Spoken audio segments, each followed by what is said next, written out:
Welcome into Rounding the Bases. Round the bases. Everybody knows Joe Goldberg. It's around the bases. Everybody knows Joe Goldberg. Hey everybody, welcome into another episode. And if you're listening to this the day that it comes out, the final episode of 2024. I know, the way these podcasts go, you may be listening to this in 2027. So just take yourself back to the end of 24. But I trust that most of you are listening somewhere around when it comes out. My name is Joel Goldberg, and I've had an incredible season. Actually, we're in between. We're on to the next season, but an incredible calendar year of podcasts. Before we get going with my two returning guests, a couple more shout outs than usual. As always, my friends at Community America Credit Union, investing in you, and they are invested in you. They are such great partners, and I love doing everything with them between the podcast and stuff involving Bobby Witt Jr. and Royals baseball if you're here in Kansas City. And my friends also at Chief of Staff Kansas City, if you're looking for a job or to place someone to whatever it might be, a resource, check them out in and out of Kansas City, chiefofstaffkc.com, making connections that matter. But also a big thanks to everyone that has been on this podcast this year, everyone that listens, comes in and out. This is such a fun thing for me to be able to do, to branch away from baseball, to be able to bring it all together. And I think one of the beauties of this podcast is the opportunity and the people that I get to meet and sometimes build friendships with. And that's the case with my two guests today. Oh, the other thank yous just to my team. They make all this run. Most specifically, Ashley Sturr, my executive assistant, executive producer. She runs this whole podcast and so much more. My editor and longtime friend and longtime TV colleague, Colleen Lotes, and Kendall Jackson as well with the promotion side of things. I mentioned becoming friends with my guests. So as we slide into home, that's Ashley's writing, by the way, on another season of Rounding the Bases, I'm welcoming back two guests who see opportunities where others may not. First up is Dan James, who built his career pushing success-driven individuals to exceptional results, once as a history-making wheelchair tennis coach and now as the founder of Story 19 Consulting. Next is Jeff Utecht, a renowned tech ed renegade who is aligning culture and education to shift the paradigm for modern learners everywhere. Together, we're going to take a look back at the lessons learned in 2024 and ahead towards those that await in 2025. My only question as I welcome Dan and Jeff in, and I'm excited about this because they're good friends. They're both up in the Pacific Northwest, at least as we speak. So they've become friends over the years. My only question is, Jeff, I don't know why Ashley went with Dan first. That's a really good question. Why you went with Dan first? He is the elder, so maybe that's why. I think age over beauty. So I'll let Dan go first. Actually, that's the way it should be. I think the age order probably goes Dan, Joel, Jeff. I'm guessing. Probably. I've really enjoyed being on this podcast. Thanks for having me. I wish you all the best. Merry Christmas, Happy New Year, Happy 2025. I am officially out. I was just about to ask you, but I think it's going to be your home run answer for later. So I'm not going to ask you about the best thing that happened to you this year, other than being on this podcast, of course. But the beauty, and I say this so often about networking, is I got a message, a call, an email, I don't remember, a text from a good buddy of mine here who's been on this podcast many times, Andre Davis, who is a local everything. One of the best networkers and business development and on and on. And he says, I just met this guy that was in town doing a speech, and you really need to meet him. He'd be great on your podcast. And I think that first led to Jeff and I grabbing sushi in Seattle when I was in for Royals Mariners last year, and then the podcast episode. And then, as we often do, we say, hey, if you know anybody else, and Jeff introduced me to Dan, and then Dan's in Minnesota back visiting family, and we hang out. And so first and foremost, I love the fact that you guys have brought me into this little group that is all for giving each other crap. That's always a fun thing. But also, you guys both know that, the speaking world, and we all do it a little bit differently. We all have some different roles and topics. It could be a lonely role in the sense that you don't bump into a ton of people that are doing it. Once you get into that sort of circle, and you do, but it's a unique world. And so I'm grateful to have met both of you. And Dan, for some reason, Jeff introduced us, so I'm grateful to that too. We'll never know why, but it's funny, Joel. You talk about making connections, and I think that's one of your superpowers. And you talk about being lonely in this speaking world, and part of that is not being pushed. You don't have peers that push you, and exactly right. And so when you find a small niche group like this that do things a little differently, but push each other to be better, it's actually outstanding. And you end up being very grateful to have that in the industry that we're now working in.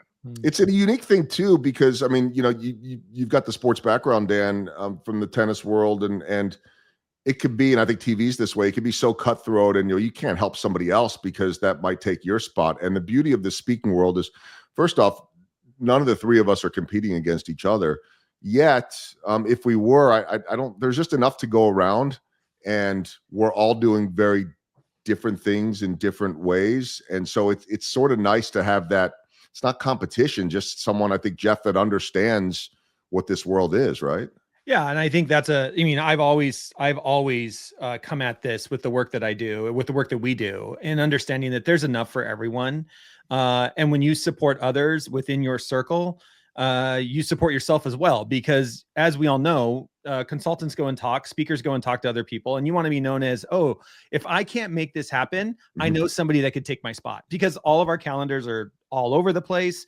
And so those connections really are the things that matters. And to Dan's point, I think a big part of this, and part of what I love about, the three of us, is just being able to bounce those ideas off each other. I mean, I can't tell you how many times Dan and I have gone back and forth with, hey, I'm trying to negotiate this contract. What do you think of this approach or that approach?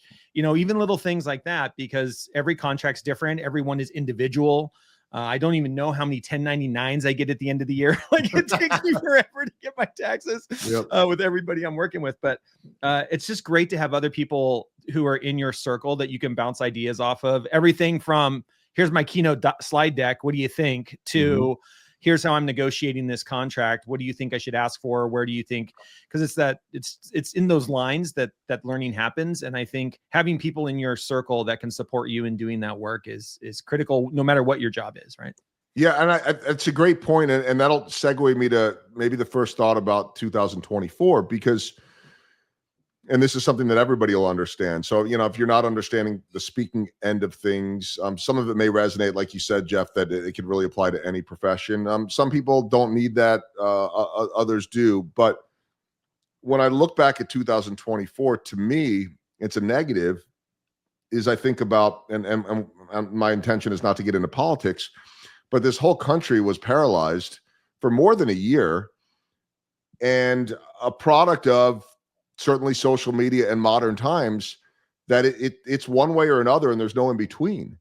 And to me, there's relief, whether you like the results of the election or not, there's relief to at least be done with it for a bit. It may be me looking the other direction, because it's not like suddenly we're all better, but I just got to a point where I'm like, I'm sick of not getting along with people, or not sure if I can get along with people. Like, what happened? Maybe I'm being naive, Dan, but what happened to the good old days where you try to help, the golden rule type of stuff, and you try to help out your neighbor and everything? I'm sure that back home in Minnesota, everybody is doing, but that's not the world we live in anymore. And so I'm just curious, both of your perspectives on this year. It does affect business. It does affect the way we're going about things. And at least for me, I feel like when I can go in and speak to an audience and bring some positivity and some hope, that maybe that's a distraction from all the stuff that we are slowed down by. What have you seen in this past year? I think it's really hard for folks to differentiate between debate and conflict. And in a super healthy way, when we start to talk about debate, we're talking about ideology, philosophy. It's not personal. And our country had gone into conflict so much that it halted even business communication, which is sort of my specialty in where I live. And so we had focused so much on just this concept of being able to move forward, to have our debate and move forward. And to exactly what you're saying, Joel, the election is over, and hopefully as communities, we have the ability to align and move forward and create those positive outcomes and those positive communications, which are so critical to success. Jeff, how about you? Yeah, I think there's a couple of it from my side of point. A lot of the stuff I do is in the technology realm, and you talk about some of the things that are happening in the world of social media. I think we all need to have a greater understanding of how that is impacting all of us at different levels. I think understanding how social media can be specifically targeted towards a specific demographic, so that you're hearing exactly what they think you want to hear. Is I think something that we still need to be critical about, right? When we're thinking about these things. So I think about that a lot too. And the part where I've been working on, especially with leadership, is around the same idea, but I come at it from a generational understanding and looking at it from across the generations. And right now it's quite fascinating. We live in a time where there are 4 generations in the workplace. We still have boomers on the top end who make up 25% of the workforce in America are still baby boomers. And the other bigger one is millennials make up 40% of the workforce. Those 2 generations make up 65% of the workforce. And there's a lot of things that are different between them. They've got a lot of different ideas on the way things should work. I think you're looking at no matter who is going to become our president, we're looking at a boomer. And you're looking now at a House of Representatives or other people, even in local government, that are becoming more and more this millennial generation. And I think you're going to continue, if we're not looking at this through understanding what are the cultures that different generations bring to this, we don't step back and reflect on what is that doing to us as society at large. And again, you could take that same idea and bring those into corporations or into your company. Are we looking at our generational dynamics of what is allowing us to move forward as a corporation? Here in America, we spend over $300 billion a year managing conflict inside of corporations. And a lot of that can be looked at through this lens of, we've got 4 generations in the workplace. And there's just a lot of things that brings that I don't think we've dug into yet, and understanding how that applies to some of the things that we're seeing that we then see at large in our nation. You've done some great work in terms of that generational piece. And by the way, nobody ever talks about Gen X. No, nobody talks about Gen X. Totally left behind. Yeah, but that's okay. I feel like we're sort of in the middle. Actually, I feel like we're in a pretty good place right now. And I'm lucky enough, and I think you guys are too with what you're doing, that if I can't communicate and work with 20-year-olds, I got no chance. It's non-negotiable for me. Look, if I'm the play-by-play guy up in the booth, and our play-by-play guy is great at connecting with everybody, and some aren't. You don't have to. You could call the game. Yeah. But for me to be able to do in-game reports and do the pre- and post-game show, I have to be in with those guys. Now, my level of friendship, whatever that means, with them versus, say, players 10 or 15 years ago isn't the same. It's more like talking to my kids. But I have to earn their trust and their respect to some level, or I'm just some old guy that's outdated and I'm not able to do my job. And I think that you guys could both relate to that too.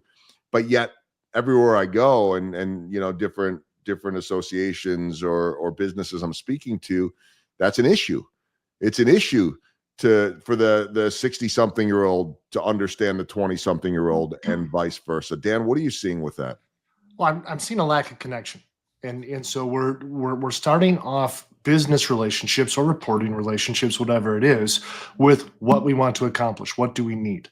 As opposed to the human connection side of, okay, who is this 20-year-old? How do they learn? How do they listen? How do they connect? What's important to them? And the idea of friendship is a misnomer. That connection means you have to be best friends. No, it means that you have to at least invest something in understanding them as a human being first. And then we can transition out of trust, which is your specialty, Joel, into really having the conversation about a transaction in an interview or a business relationship, whatever that is. But without the connection piece, which is something that we have bypassed over time, it's really hard to feel like Gen X, the boomers, can connect to millennials or Gen Z. Mm-hmm.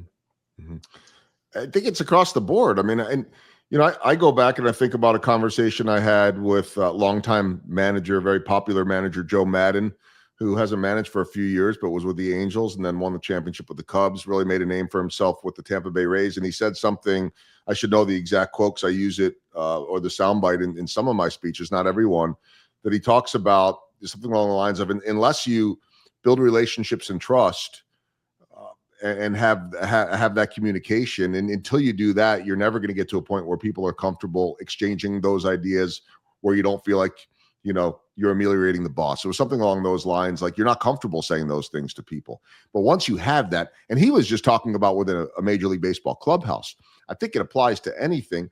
And I think too, Jeff, that part of the problem, this isn't new to 2024, it's just getting worse and worse. And the differences that we all have that are made so public now, and that everyone is so comfortable, whether it be behind a fake name or they don't even care anymore, is it's easy to take shots at people. And so no one's trusting each other. And so you get into whatever it be, education or anything else, there's a lot of a lack of trust. And I think what we are seeing is this ability to build trust within a team is becoming a critical skill for leaders, whether you are leading a baseball team or whether you're leading a group within your corporation. If you can't somehow take a step to build trust with the people that you lead or the people that you need to do work with, then there's no hope of that group working together. I had the honor this year, actually, for the first time, Dan and I got to do some work together with a client that we were talking about change management around generative AI, which is my specialty. Mm-hmm. Dan's specialty is around change management inside leadership groups. And it was really fun to be able to be on the sidelines and watch Dan really talk about, the step number one is you can't lead change inside your organization if you don't have the trust for people to follow that the change is going to happen. Mm-hmm. And I didn't say it correctly. I'll let Dan do it. He's way better at this than I am, but I thought it was great. But I think that's a big part of it. Look, at the end of the day, right? It's our job as leaders, as managers, to get buy-in. And I tell people, a lot of my clients are very technical oriented, just brilliant. And I will actually tell them, no one cares. No one cares how brilliant you are until they know you. And then that brilliance has immense value. And so if we can't build that connection and that trust, why am I going to buy in to the direction you're going, to what you want to accomplish? But the instant that happens, everything changes. And now we're moving in the same direction and creating substantive change. Can't build a house without a foundation. 100%. Right. And Joel, you have to see this too. And we see this, just take this back to baseball for a second, right? You see this when managers can come in and take a team that lost 100 games last year and you make the playoffs. Yeah. Like something happened in that clubhouse. There was trust in leadership. There was trust in the approach that we were taking. And it showed. I don't know.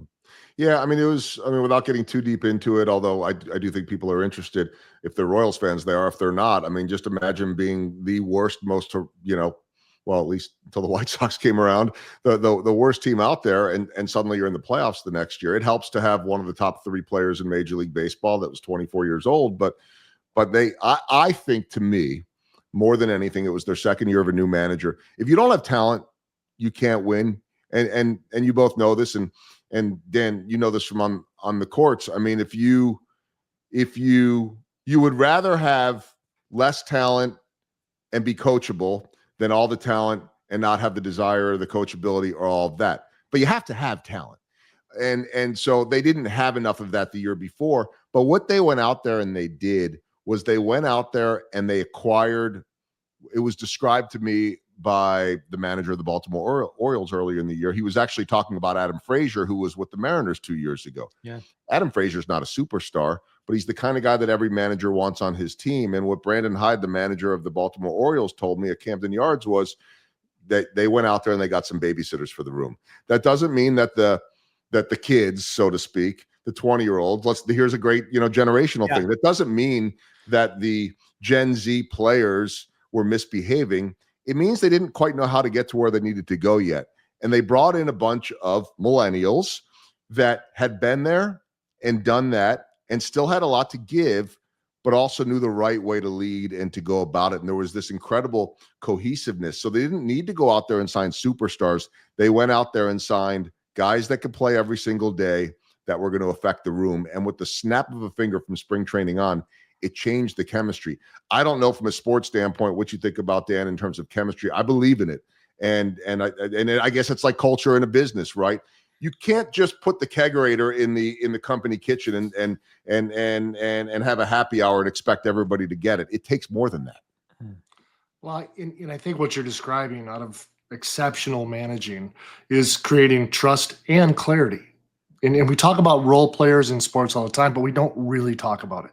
We don't talk about roles, right? In the millennial player who is potentially on the back end, but leading a team and creating an environment where there's clarity and trust, well, that means that every time they go on the field, they believe in what they're doing. They know what their job is. And whether it's business, sports, whatever it is, creating that culture of clarity and trust, well, now I don't need as much talent because players know what they're doing. People on your team in corporate America know what they're doing. And that kind of clarity is a winning recipe. I have this image in my head, and I can't remember. I think it was from early in the playoffs. I can't remember now, where the Royals had pulled their center fielder because they liked the batting matchup. Must have been a left-hander on the mound, and the center fielder's left-handed, so they brought in a right-handed batter. And then he could have been sulking, 25, 26 years old. All these other quote-unquote millennial role players that we'll say, the Adam Frazier's of the world, that were regularly being pulled from games or not starting and never complaining about it and going about it like you would think that they were starting every single moment. I know this stuff sounds logical. It's a lot easier said than done. And when he got pulled and the guy that pinch hit for him gets a big hit, and it wasn't like the ninth inning, there was still a lot of game left. And he was the first one on the top step cheering. And I thought that's it right there.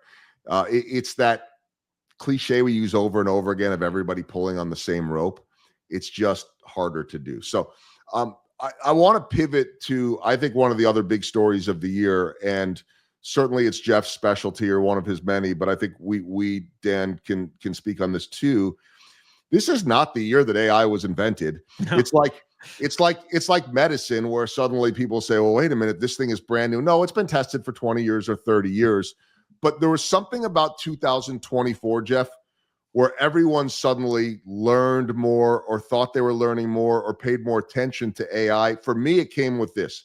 I've got a very good friend here in town, a guy by the name of Alan Landever, who's very tech savvy. As a matter of fact, he just started his own consultancy involving AI and school systems. I might need to connect you guys. And he's doing advising all over Kansas, helping these districts create their own chatbots and making everything more efficient. And he was born to do this type of stuff. And I remember him being over here in my basement one night, and he got some sports or whatever on, and having a whiskey as we might. And he starts telling me about Chat GPT, and I'm like, oh, it's another one of your things, whatever. Little did I think that later in the year, everybody would know the words Chat GPT the way we used to not know Google, and then we did. Let's Google something, right? It suddenly becomes a verb. It becomes a way of life. Now you look on your iPhone, if you have iPhones, and it's integrating in with Apple Intelligence. What changed in 2024? Because it's not like this was new. Yeah, I think it was definitely the coming out year. I mean, I think if you look back at 2024, this will probably be the year where it will be remembered as the year that generative AI really took off. I mean, ChatGPT has been out for 2 years now. To your point, it's not new, and AI itself is not new, but generative AI is about 2 years old.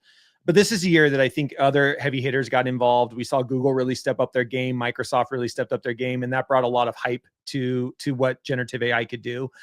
But we also started to get to it started getting to, I would say, maturity, that people could start seeing what you could do with it. And I think that was the big breakthrough for 2024, is it wasn't just being able to go to it, write a text prompt and it gave you some text back. That we started getting into this idea that what it can do with images, what it can do with video, I think is a big part. Some people have probably seen already, Dan and I were watching football last weekend, and Coca-Cola has all AI created ads right now running for the holidays that were all 100% generated by AI. And they're getting a lot of pushback for it, as you usually are when you're first out.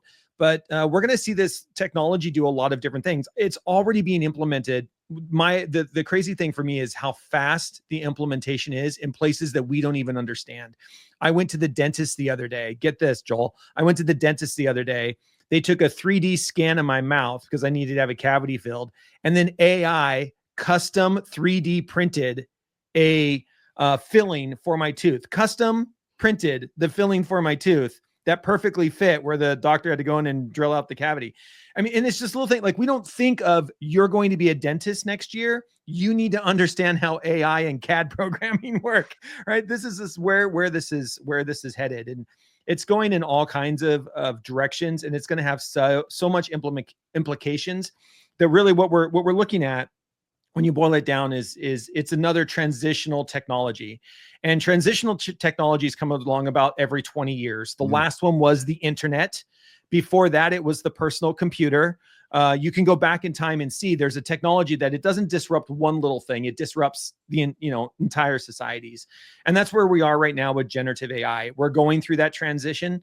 It's going to be a couple years of transition, which is why I think the three of us, back to where we started, are going to have a lot of work coming. I mean, Dan and I have already collaborated on this. How do you lead change in the world of generative AI within your department, your team, your business, whatever that looks like? Because everybody's trying to figure out, okay, how do you take a transitional technology and embed it into what we do?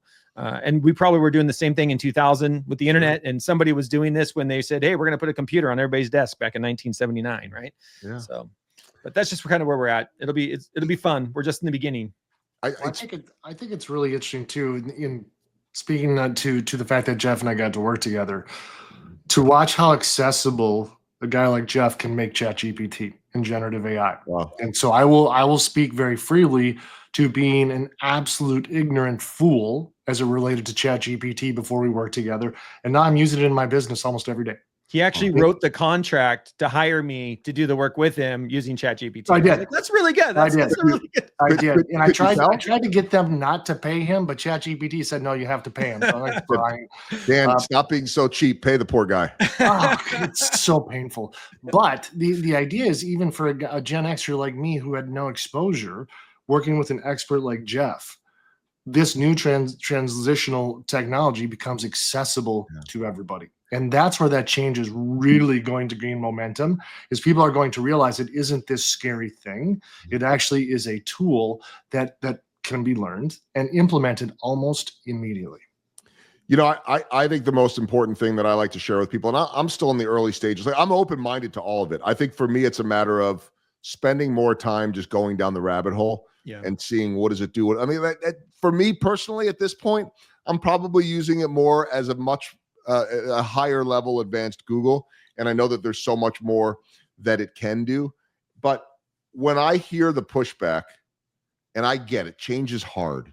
Change is always hard. You'll hear people say, well, in fill in the blank city, we're so slow, it's always the status quo. That's almost every city. Yeah. Right? Like here in Kansas City, they built the most beautiful airport. It's one of the nicest airports in the country, certainly for a city this size. Jeff, you've been through it. There's a funny story, by the way. I was talking to an umpire last year who was saying, "Oh man, your airport's amazing. Now they fly commercially." He goes, "But I got to admit, earlier in the year, I was meeting my crew. I'd been on vacation. I had like a 6 a.m. or 5 a.m. flight out of Denver to get to Kansas City, and I landed. I got off the plane. I'm still half awake. I walked out. I'm like, oh my god, I went to the wrong city," because he forgot that the airport was that bad. My point to all of that, along with a kind of a fun story, is that there was so much pushback from a lot of people on that airport. Well, wait, but I'm not going to be able to park as close. Oh, it's not going to be as convenient. And we're not wired to think the greater good, what it can do until we experience it. And so I think that I would encourage everybody listening, if you're slow on the AI, just start going down the rabbit hole and exploring. Because if you're of the belief, and I want to know your opinion on this, Dan, and from a lot of the groups you're consulting with and some of these bigger companies, if you're of the belief, well, that's not for me, or that's cheating, or that's whatever it might be, or take on the education standpoint, Jeff, the professor that says, nope, we're not going to allow it. I think you're missing the boat. I think that you're missing the opportunity to be handed a really powerful, effective tool and say, wait a minute, you know what? I'm going to take that one out of my toolbox. I don't want to use that. I'm going to make it harder on myself. And whether you're right or wrong on that, I think we're going to get left behind if we don't? What do you see? Well, I think from a change standpoint, I would raise up to about 50,000 feet and say that the folks who are real hesitant to embrace generative AI were hesitant in other changes as well. Mm-hmm. And so this is a more of a foundational issue that folks have to embrace the fact that treading water is falling behind in this economy, in this business environment, or in sport, right? And we know that the advances in sports science over the years have fundamentally changed performance. Just period. Can you imagine a coach saying, you know what? I don't want to do analytics. I don't want to do biomechanical breakdowns. It just doesn't make sense. And so this is something in which we say, look, this is coming. How you choose to embrace the change is up to you, but you can't stem the flow that this is coming. It drives me nuts when, and this would be in any market too, when I hear, oh, we got dogs barking, can't clean that up. It drives me nuts when I hear old ball players that are going to say, well, back when we were playing, we didn't need any of that kind of stuff. Well, guess what? If you had it, you would have been better. Yeah. I mean, it's just see ball, hit ball, do this. Yes, there are elements. I mean, when I hear George Brett say try easier, he's right. No one should question a George Brett or anyone like that has the credentials. But I would argue they would have been stronger and even better. Now, we can argue from a sports standpoint, or do guys work out too much, or guys, too skinny or too cut to lead to injury. There's all that. But the other side of that, you talk about the medical side and all the data that they have now. They know when these guys need a break. They can measure all of that stuff. They have instant feedback and data. And here's the other piece too. This is back to the generational, Jeff. And I'm just talking from a sports standpoint, but I think it's true for any company. If you're a young guy coming into a company or onto a team, and you see that your company or your team doesn't have what everybody else has, you're not going to stay very long. I mean, you got to keep up with everybody, right? Oh, I think that's a big part of it. I mean, I can't imagine, in baseball going and you have, deciding between two different organizations, and one organization says we have all the state-of-the-art stuff to help you be better, and the other organization says, well, we still have a tee that you can hit into a net, right? And not that there's anything wrong with the tee, it's a fundamental skill, but there's a lot of other things you can do as well. And I think that's where we are with this. I think number one to remember, it's just a tool. It's just a tool to have in your tool belt. It's going to do some incredible things. There's nothing don't be scared of it. Understand how to use it. I think that's a big part of it. Where we are right now is going through the learning curve of how to use a new tool. But it is going to impact us all in some way at some point, whether that is the next, washing machine you buy is going to have generative AI in it, or much like they already do in tennis, we're going to be able to replay every foul ball down the line and know exactly where it hit, right? Like it's going to impact us all in multiple different ways. I muted myself as I was telling the dogs to knock it off. They just decided down here in the basement, I'm the only one home today, that they were going to have a little wrestling match. So, but then again, the beauties of the world that we live in, we expect all this. That was one of the benefits, I guess, of the pandemic. Last thought before I get to the baseball themed questions, end of year theme on that.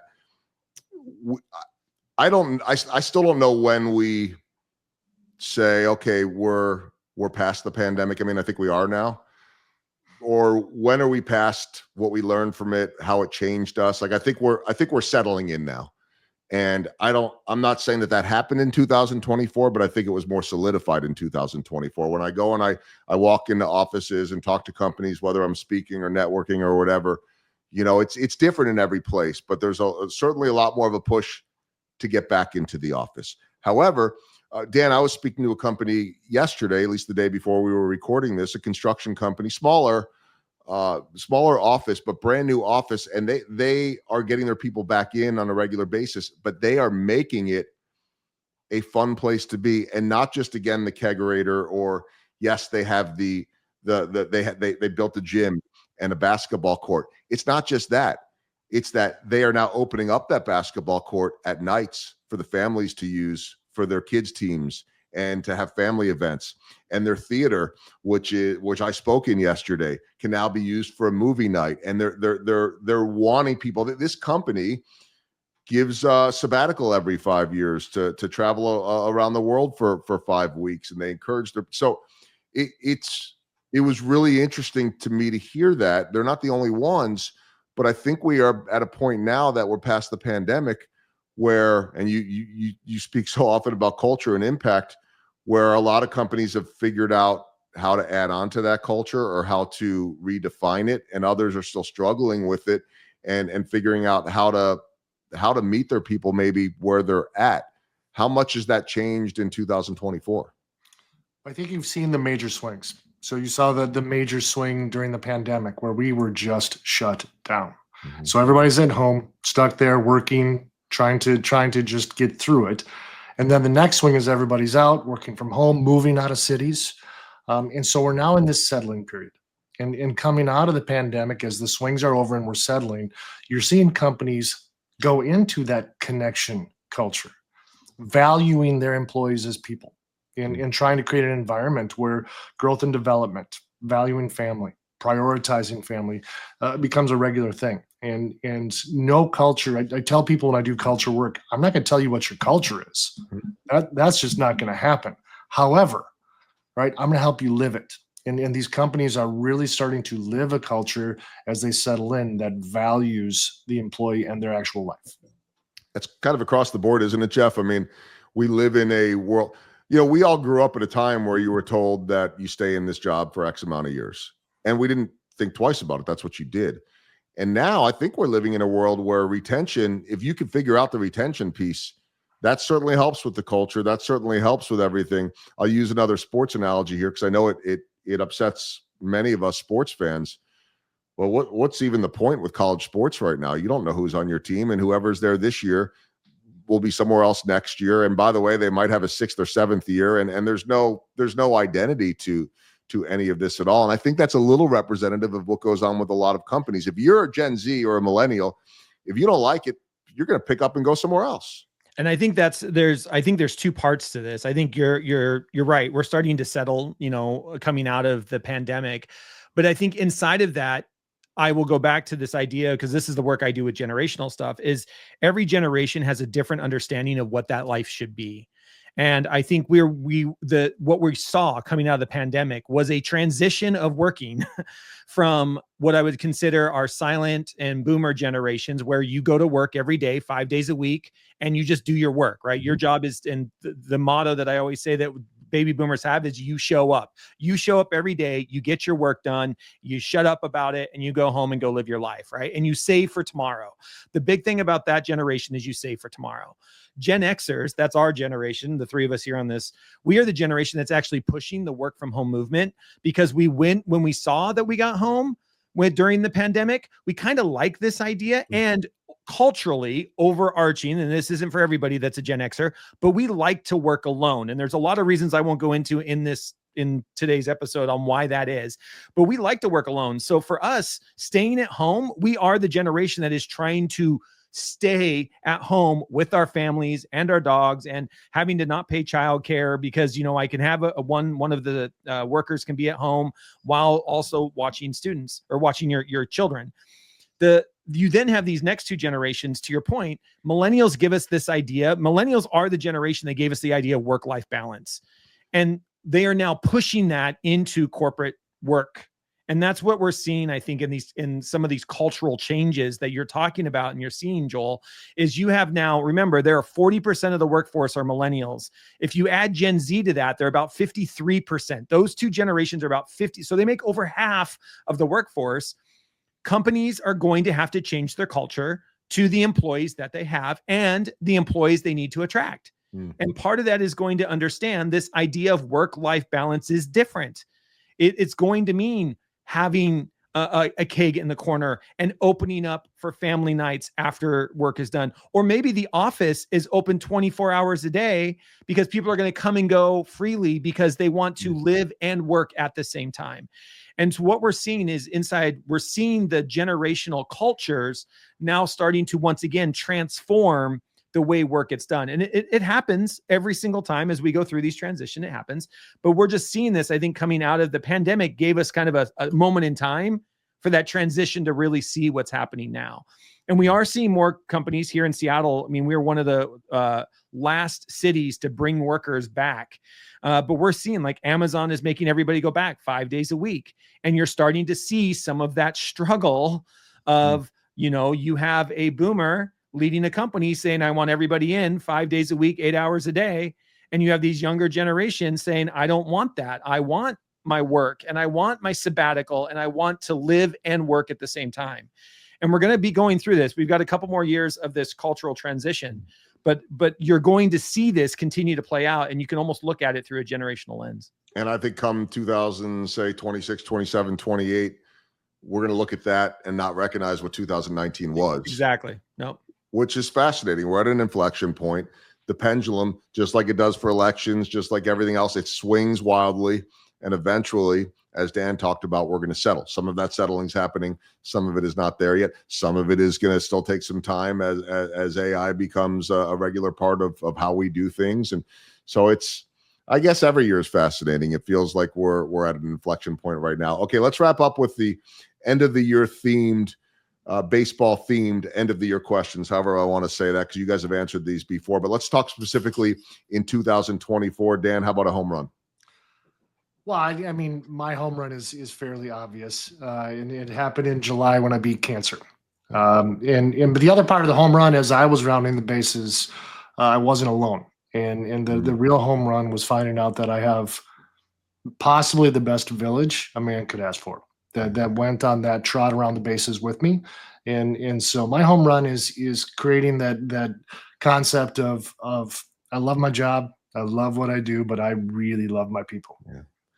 I should have had Jeff go first because you can't top that, obviously, Yeah, nor should you. But how about a home run for you? And that home run could also include seeing Dan and being part of his village have the incredible win that he had. Yeah, I mean, that was a huge win for our village here. Dan and I got to watch a lot of baseball together during chemo. So we got to spend a lot of time together going through that journey for sure. And so excited on the outcome that our village was able to get with Dan getting better. And now coming back from Tahiti, he even looks tan in the whole thing. So it's been good. But, outside of that, I think a home run for me this year was just the ability to support so many different organizations with understanding generative AI. I went from, in 2023 was my first time ever to Kansas City, and I've been back 8 times this year supporting districts throughout the greater Kansas City area. Everything from I was in Independent School District, Missouri, Piper School District on the Kansas side, and many in between.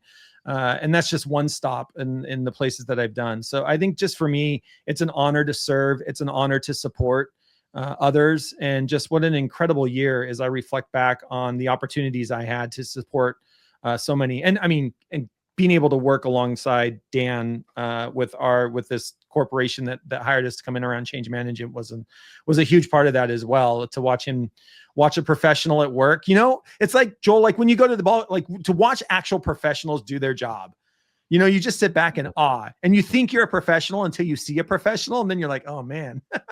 That's why That's why I like to go see other broadcasters, so I can see what that is like. You get to see people in their element. It's good. Yeah. So, this is how you do it. Well, maybe I've been doing it wrong. No. I'm gonna interrupt and just say that I felt the exact same way on the other side, as Jeff had people just glossing through generative AI and starting to own it and asking questions, and he's leading them through that. And I just sat back and said, "Oh, that's how you do it." That's how you do it. Yeah. It's a beautiful thing. And as much as I would love to give Jeff crap, you came to Kansas City and you didn't, we tried to connect. It didn't work. So I'm really the bad guy because you bought sushi in Seattle, and what have I done? I haven't even bought you any barbecue yet, but I keep coming on non-game days or you're out of town. That's the problem. Yeah. We'll make it happen. We will make that happen. Okay. How about, just for me, I mean, obviously covering a winner was great this year. I can't really control that, but book 2 is coming out next month. And so congrats on that. That is a project that has taken longer than I wanted it to, in part just because it's hard during a baseball season. And what's this book about? Give us a little snap. Similar theme to what you guys got for me, Small Ball, Big Results. This one's called Small Ball, Big Dreams. And to me, we're all dreamers in some form or another, in and out of baseball, and just cool, amazing, heartwarming, at times gut-wrenching stories. And so very excited about that. That comes out in January. And so that's, congrats, Joel. I think that's the big home run. I shouldn't I should wait until it's out. Anyway, how about we're going to wrap it up with two more questions. A swing and a miss, or just something that you learned from in 2024, Dan? I think that I learned the hard way that keeping up with your brand is critical. And I had a situation in which I was being referred, and I haven't looked at my website in 5 years. I haven't needed to, but the referral was to my website, which is completely dated and doesn't represent what I'm doing now. And so the swing and the miss is, gosh, I've been able just to do it on referrals and get automatic contracts, and have forgotten the responsibility on the technology end to make sure that my website, my social media, whatever it is a reflection of what I'm actually doing now. And I take that much more seriously now that I've had that experience. Jeff, how about you?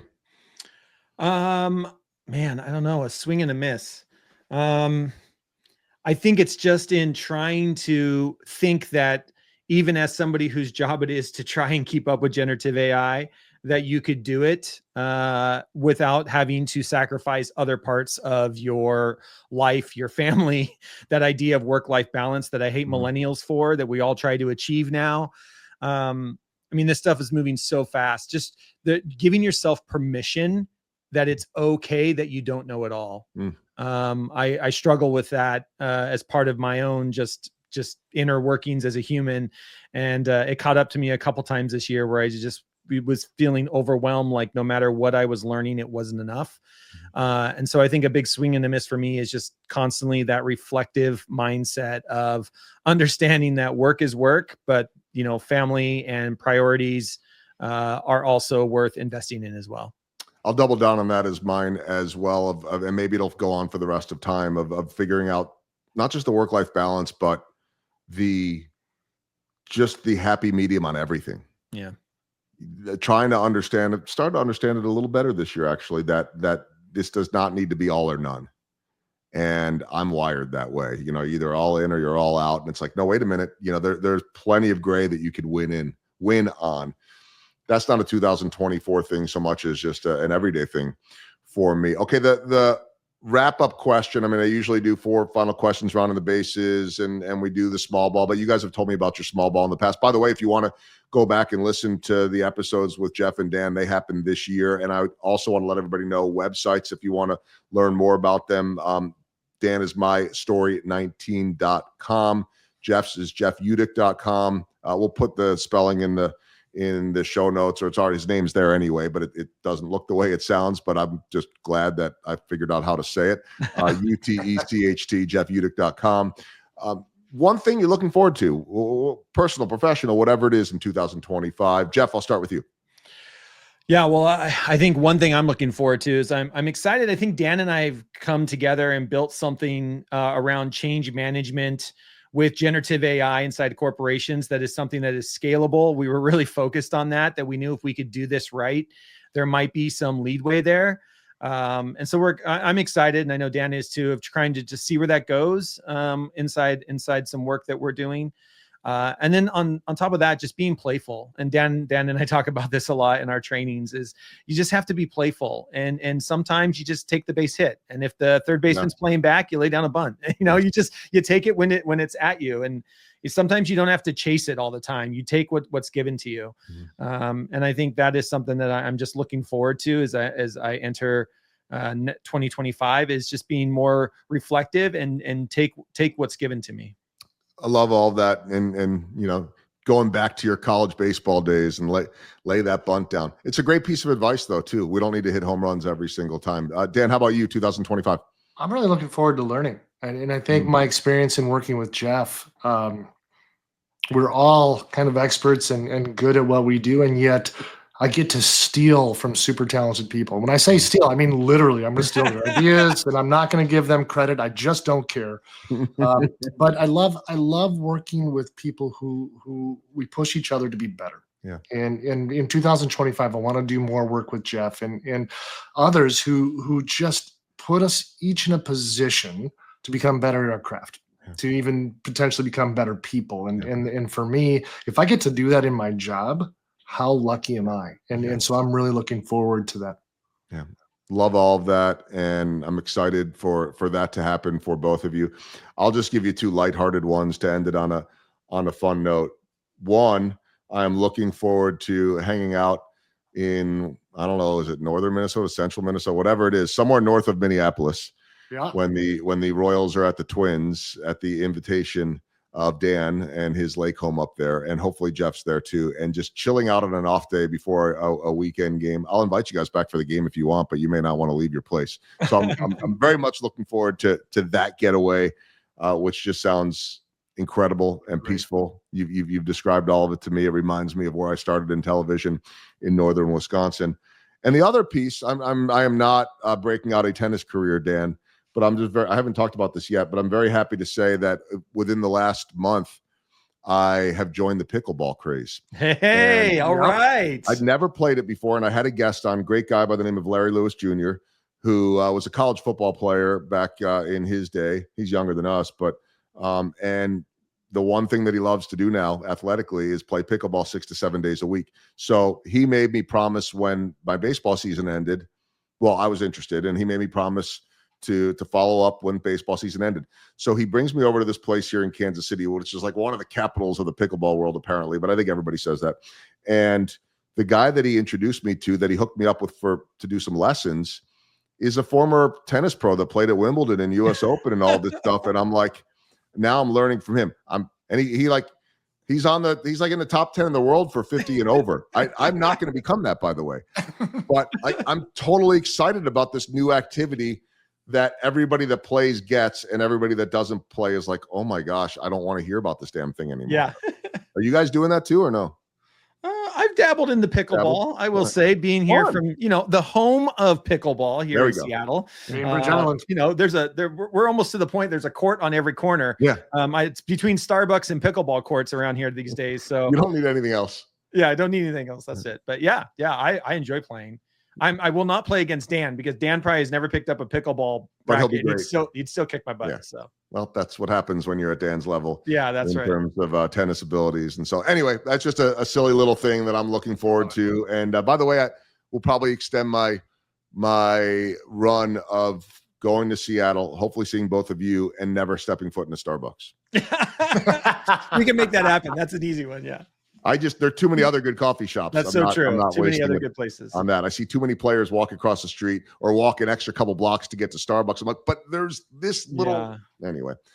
Guys, I appreciate you both so much. It's and I'm not, I hope I'm not BSing you on this, but among the many highlights of 2024, meeting both of you and having this rapport, this ability to have enlightening conversations, but keep them light at the same time, makes me feel like I've known the two of you for a very long time. And I'm grateful for both of you, including me on a little bit of your fun and for spending time on the podcast and beyond. So happy New Year to both of you. And thanks so much for doing this. Thanks, Joel. Thank you, Joel. We appreciate you. It's around the bases. Everybody knows Joe Goldberg.